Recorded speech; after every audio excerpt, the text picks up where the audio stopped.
아니면 안 되고 다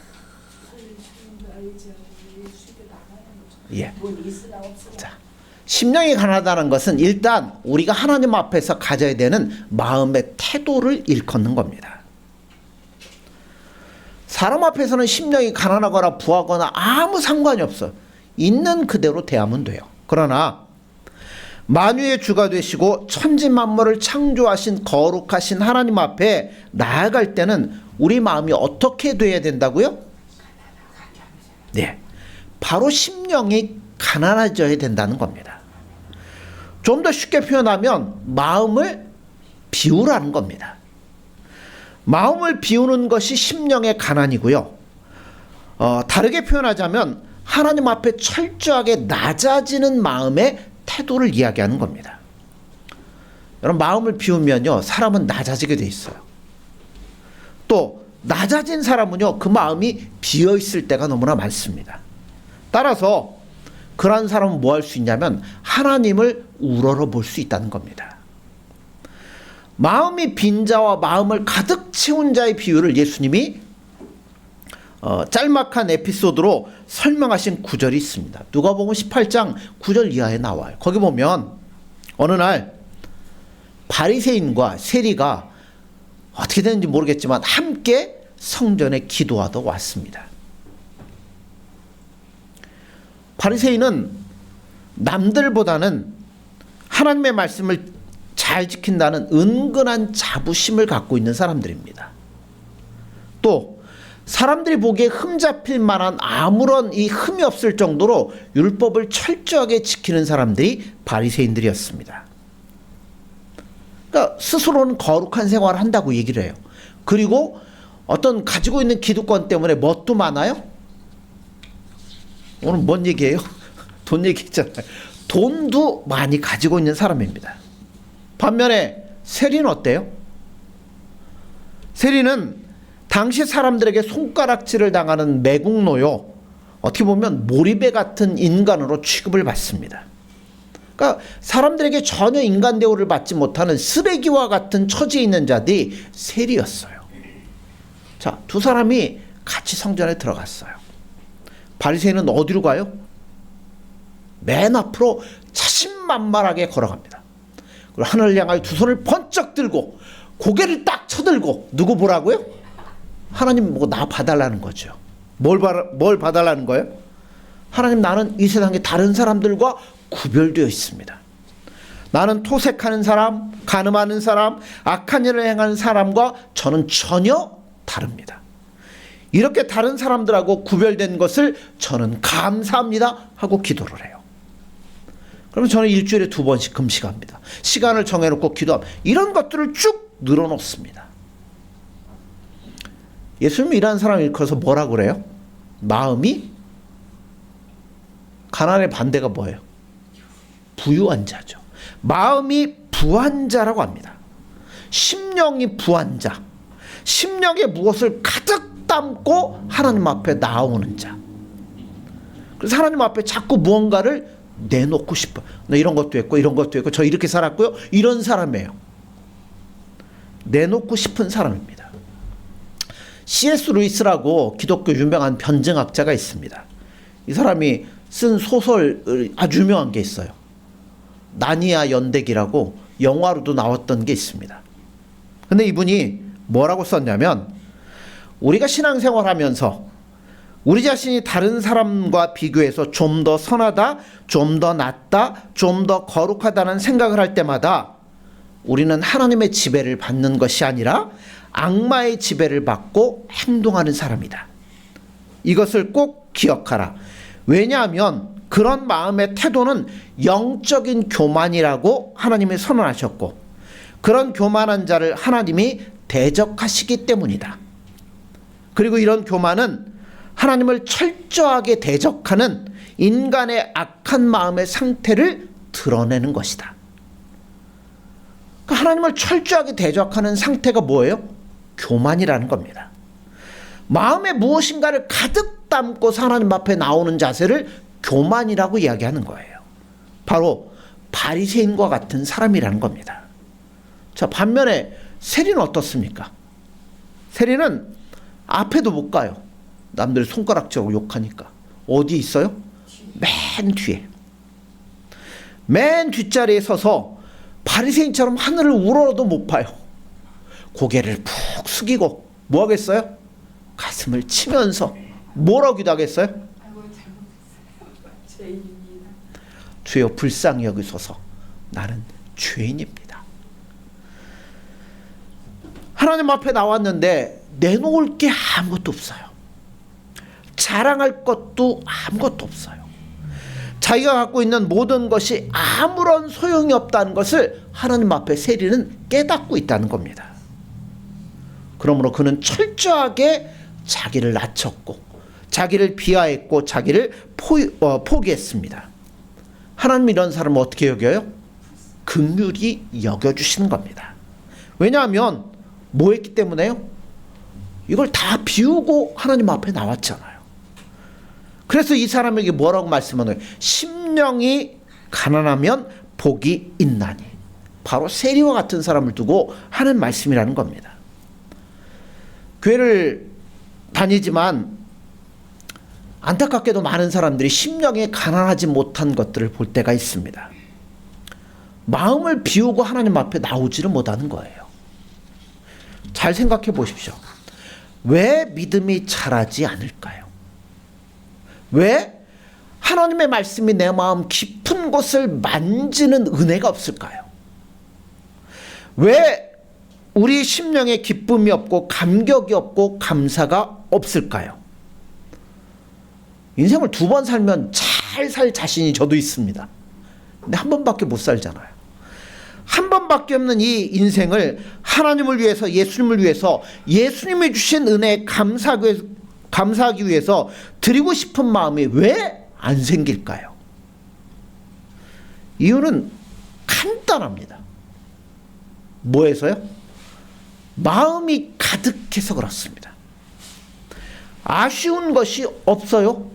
예수님 아니어도 기댈 것 참 많습니다. 하나님 앞에 자랑하고 싶은 것이 많이 있단, 이미 마음이 가득 차 있기 때문에 하나님의 말씀이 내 안에 깊숙이 들어올 수가 없다는 겁니다. 그러니 어떤 기쁨이 있고 만족이 있고 행복이 있겠어요. 우리가 진정으로 예수를 믿는 사람이라면 여러분 예수님 앞에 들고 나올 게 아무것도 없어요. 출신 성분이요? 뭐 가문이요? 그런 거 아무 소용없어요. 사람들이 볼 때는 와 할지 모르지만 하나님 볼 때는 뭐예요? 캐캐 묵은 생각이고 아무짝에도 쓸모가 없는 겁니다. 나는 다른 사람들보다 좀 더 선하게 살고 있고, 제가 그랬어요. 횡단보도 앞에만 쓰면 배제돼 고욕이 그 뭐죠, 먹자골목 내려가는 횡단보도, 거기 사람들 안 지켜요. 차가 있든 말든 막 가요. 전 딱 쓰죠.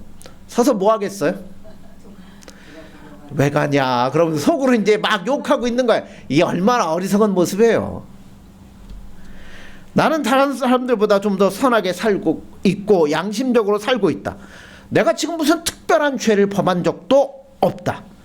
이 정도면 하나님 앞에 잘 살고 있는 거 아닌가? 전혀 옳은 것이 아닙니다. 거룩하신 하나님 앞에 나올 때 그런 마음 아무짝에도 쓸모가 없어요. 오히려 그런 것들을 마음에 담고 나오면 그런 사람은 오늘 예수님 말씀하시는 복이 있는 자가 절대 될 수가 없다는 겁니다.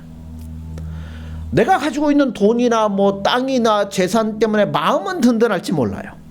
그러나 그 든든한 것들이 심령이 가난해져서 예수님을 찾고 오직 예수님만을 구하는데 뭐가 되는 거예요? 장애물이 될 수밖에 없다는 겁니다. 그런 게 하나님 앞에, 예수님 앞에 무슨 소용이 있겠어요? 그러니까 여러분 그런 것 의지하지 마시고요. 우리는 오직 누구밖에 없어요? 예수님밖에 없습니다. 예수님밖에 없다는 거예요.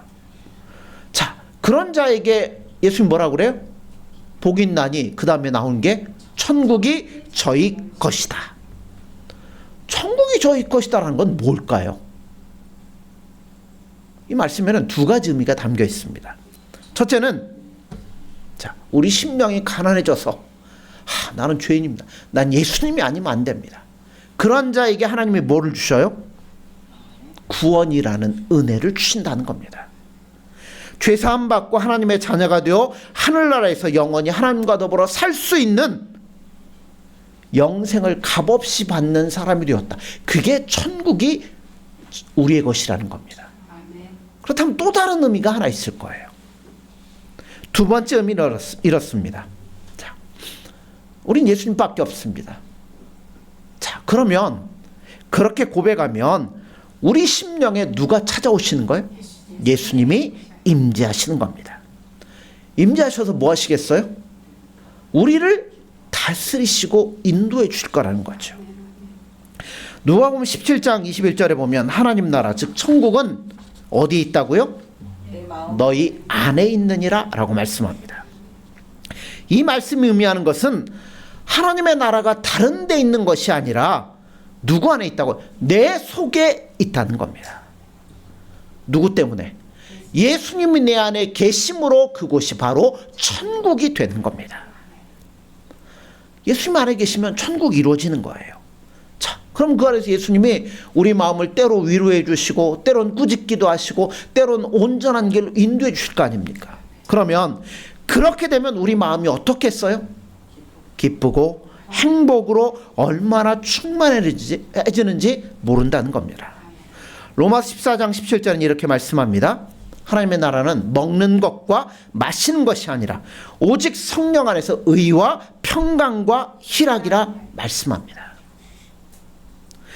잘 먹고 잘 마시고 편안하게 살아도 즐기고 싶은 거 다 즐겨도 거기에는 뭐가 없어요? 천국이 없습니다. 진수성찬을 떡하게 차려놔도 거기에 천국이 있는 게 아니에요. 세상에 좋다는 거 다 갖다 쌓아놓아도 거기에는 천국이 없습니다. 천국은 그런 데 임하는 게 아니에요. 천국은 어디에 임해요? 예수님을 내 마음에 모신 그 심령 가운데 임하는 것이 천국입니다. 그 천국이 임하면 예수님이 우리의 마음을 움직이실 거 아니에요. 더 예수님을 사랑하게 만들고 하나님의 말씀을 의지하게 만들고 더 의롭게 살아가도록 만들어 주신다는 겁니다.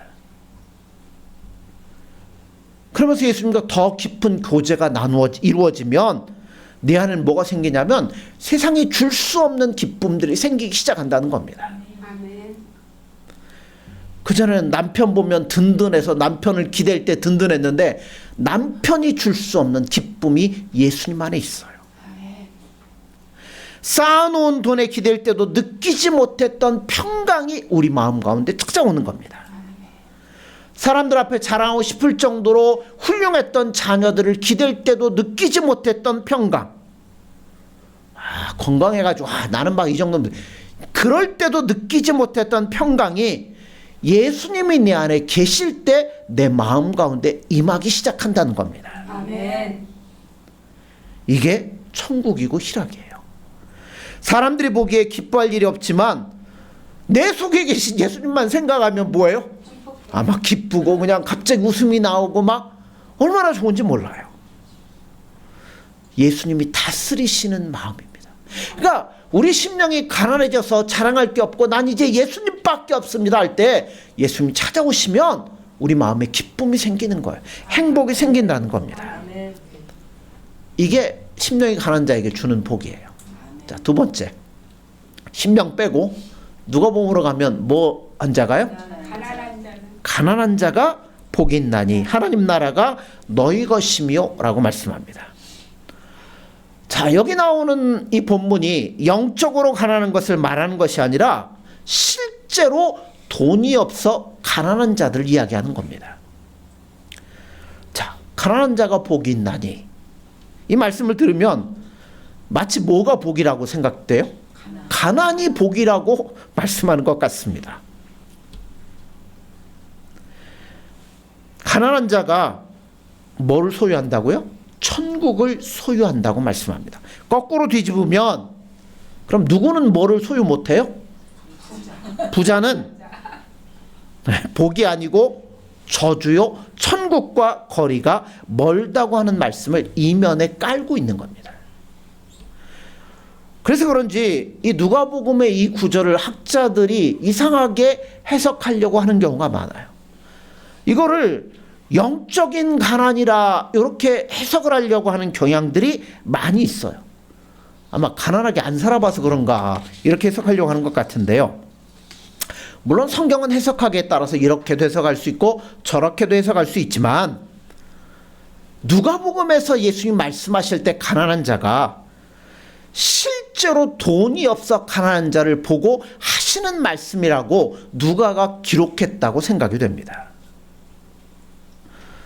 심령이 가난한 자 안에 실제적으로 돈이 없어 가난한 자까지 다 포함된다는 것을 누가는 지적하고 싶었던 것 같아요.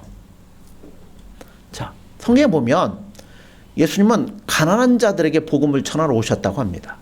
부자에게 복음을 전하러 오셨다는 구절이 있습니까? 어디를 뒤져봐도 없어요. 산상수훈을 들으려고 지금 예수님 앞에 수많은 무리들이 몰려와서 앉아 있는데 여기 앉아 있는 대부분의 사람들이 어떤 자들이에요? 가난한 자들입니다. 그러니까 도시락도 없어가지고 예수님 뭐까지 하셔야 돼요? 오병이어의 기적까지 일으켜서 그들을 먹입니다. 그러니까 먹을 거리도 없는 자들이에요. 또 예수님의 제자들 한번 보세요. 자, 제자들은 예수님을 따라가기 위해서 모든 것을 다 버렸습니다. 집도 버리고 재산도 버리고 가정도 버리고 여러분 직업도 버리고 다 내버려가지고 이제 뭐예요? 빈털터리가 된 모습으로 예수님을 따라오는 가난한 자들입니다. 또 구약성경에 보면 히브리어로 아니라고 하는 단어가 있습니다. 이 아니가 뭐냐면 예수님 때문에 가난한 자들 이렇게 생각하면 돼요. 이 사람들이 어떤 사람들이냐면 그때나 지금이나 사회는 똑같습니다. 부자가 되려면 정직하면 될 수 있습니까? 정직하면요 부자 절대 안 돼요. 무슨 특별한 기술이 있거나 한다면 모를까 부자 되려면 대부분 뭐 해야 돼요? 불의와 타협을 해야 부자가 될 수 있어요. 그런 사회적인 구조적으로 악이 존재하는 세상입니다. 그러므로 예수님 당시에도 경건하게 살고자 하는 사람들은 선택을 해야 돼요. 어떤 선택을 하냐면 불의와 짝하면서 부하게 살 것인지 아니면 하나님의 말씀을 의지하며 경건하고 의로운 모습으로 살아갈지 둘 중에 하나를 택해야만 된다는 겁니다. 아니라고 하는 사람들은 그래서 후자를 택한 거예요. 차라리 가난하게 살지언정 하나님의 말씀을 의지하고 하나님과 깊은 영적인 교제를 나누며 살겠다는 겁니다. 그게 신약성경 아주 초반에 나오는 요셉, 나사로, 사가랴 이런 사람들이 다 뭐예요? 예. 예수님 때문에 의인이 되기를 원했던 사람들. 또 예수님이 세상에 오실 때 영접했던 소수의 사람들이 다 아니었어요. 가난한 자들이었습니다. 그리고 예수님 앞에 지금 앉아서 말씀을 듣는 자들 중에도 태어날 때부터 가난하게 태어나가지고 죽어라 이래도 그 가난을 벗어날 수 없는 수많은 사람들이 앉아 있다는 겁니다. 그런데 예수님이 그들 앞에 놓고서 심령이 가난한 자만 얘기할까요? 아니에요. 진짜 가난한 그들의 모습을 보면서 너희들에게 복이 있다고 말씀을 하는 겁니다. 왜 이런 가난한 자들에게 복이 있을까요? 일단 가난한 자는 아까 심령이 가난한 자 마태복음 얘기했잖아요. 이 안에다 뭔가를 막 가득 채워요. 돈을 채웠든지 지식을 채웠든지 하여튼 갖고 있는 사람들. 근데 여기 나오는 가난한 사람들은 뭐예요? 아무것도 없잖아요. 그러니까 뭘로 쉽게 채울 수 있어요? 예수님으로 쉽게 채울 수 있다는 겁니다. 마태복음 19장 23절 24절에 보면 예수님이 노골적으로 말씀해요. 내가 진실로 너희에게 이르노니 부자는 천국에 들어가기가 어려우니라. 얼마나 어려워요? 낙타가 바늘길을 통과하는 것보다 어렵다. 자, 그럼 거꾸로 생각해 봅시다. 부자는 그래요. 가난한 자는 뭐예요? 낙타가 다리 밑으로 통과하는 것처럼 쉽다는 이야기일 수 있습니다.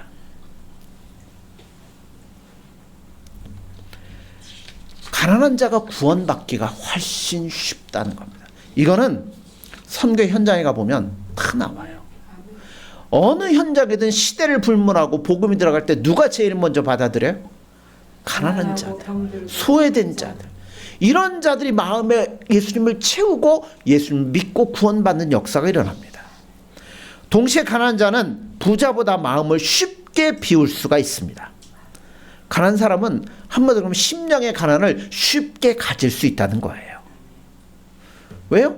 하나님 앞에 갖고 나올 게 아무것도 없거든요. 자랑할 게 아무것도 없거든요. 그렇기 때문에 심령이 가난해질 수밖에 없다는 겁니다.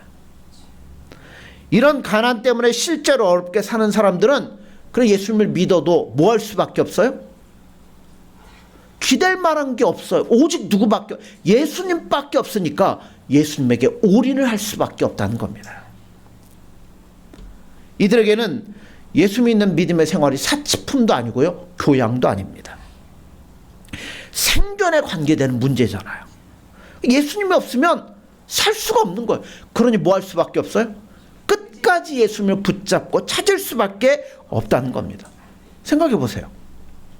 세상에서 아무것도 없어갖고 힘들게 살았는데 예수님도 제대로 못 믿어갖고 여러분 지옥 가면 얼마나 억울하겠습니까? 그러니 뭐 할 수밖에 없어요? 철저하게 예수님을 붙잡을 수밖에 없다는 겁니다. 그렇다면 가난한 이 사람에게 뭐가 될까요? 복이 될 수밖에 없습니다. 마음을 비우면 예수님이 그 마음에 임재하셔서 다스리시는 겁니다. 자비로우신 예수님께서 가난하니까 얼마나 힘들겠어요. 마음이 그러겠어요. 그럼 예수님 뭐 하시겠어요?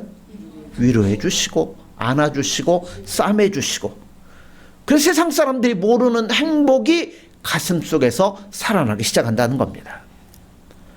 여러분, 진정한 행복은요, 겉으로 드러나는 화려한 데 있지 않습니다.